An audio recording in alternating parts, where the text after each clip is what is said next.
বলেন একজন মুমিনের উপরে অপর মুমিনের 6টি হক। এক নম্বর হক হলো যখন কোনো মুমিন অসুস্থ হবে তার সেবা করতে হবে। 2 নাম্বার, যখন কোনো মুমিন মারা যাবে তার জানাজার নামাজে অংশগ্রহণ করতে হবে। বুঝে আসছে তো দুটো কথা? আল্লাহ আমাদের তৌফিক দান করেন করি আমিন। 3 নাম্বার কোনটা? রাসূল বলেন ওয়ায়ুজিবুহু ইযা দাআ। নবী বলেন 3 নাম্বার মুমিনের হক, খুব ভালো করে শোনো, এই বেলায় আমরা খুব পাকা। রাসূল কি বলেন? ওয়ায়ুজিবুহু ইযা দাআহু, যখন কোন মুমিন দাওয়াত দিবে ওই মুমিনের দাওয়াত তুমি কবুল করো। এই আমলের দিকে আমরা পাকা। কি বলেন? দাওয়াত দেওয়ার আগে না বসে থাকে, ঠিক নাকি বেঠিক? এটা মুমিনের হক। যখন কোনো মুমিন আমাকে দাওয়াত দিবে তার দাওয়াত গ্রহণ করতে হবে। এর অর্থটা এটা নয় যে দাওয়াত দিছে কালকে রাস্তার থেকে গিয়ে বসতে।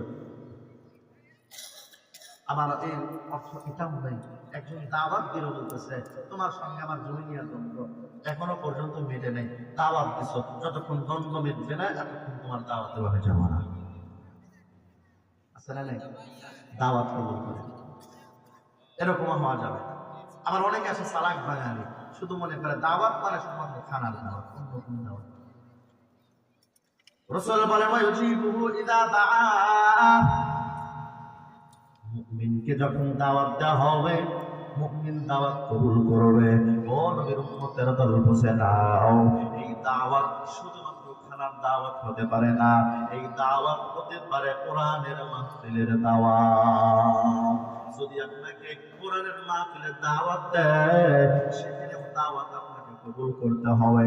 অথচ আমরা ধান্দাবাজি করে থাকি, যদি মাহফিলে তাবারুক থাকে লোকের অভাব নাই, খানা না থাকলে কোনো আওয়াজ দিয়ে বলেন গায়ে লাগে। কে বলেন? শুধু খানার দাওয়াত না, বয়ানের দাওয়াত। আবার তাকায় দেখবেন মসজিদের ভিতরে ওই তাবলীগীর আল্লাহ ওয়ালারা দেখবেন, তাকায় দেখবেন কেমন হালাত। নিজের ছেলের খবর নাই, মেয়ের খবর নাই,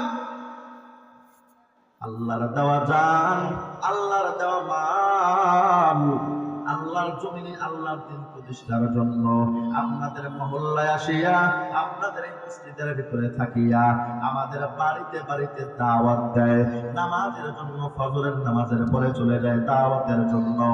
এমন বাড়ি আছে ওই মেহমানরা যখন দাওয়াত দেওয়ার জন্য যায় গেট খুলবে তো দূরের কথা, খারাপ ভাষায় গালিগালাজ করে।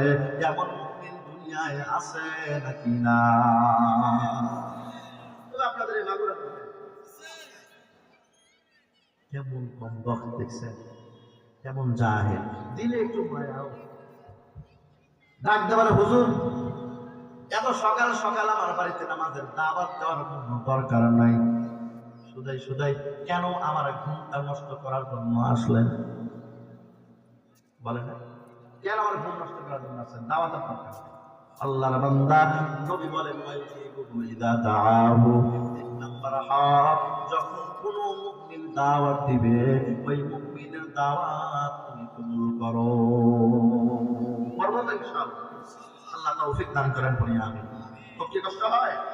তাহলে 3 নাম্বার আমলের নাম ওয়াইজিবুহু ইযা দাআহু, যখন কোন মুমিন আমাদেরকে দাওয়াত দিবে তখন দাওয়াত কি করতে হবে? গ্রহণ করতে হবে। আল্লাহ তৌফিক দান করেন পড়ি আমিন।